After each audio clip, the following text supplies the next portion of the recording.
Ông và cái gì em?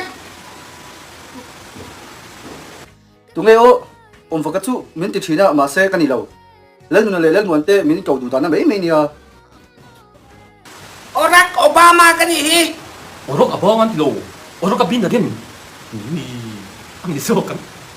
Barack Bin Laden cái gì? Cái tôi sợi cái ngôn cái lâu ngay cái đó.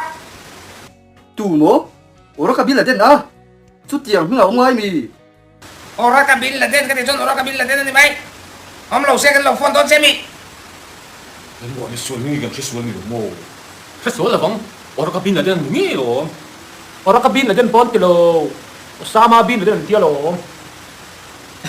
Ani don ti ta ke Osama lo. Osama ni chin ti ta ke. Cái tụ mo hin ha. Osama. Osama cái gì?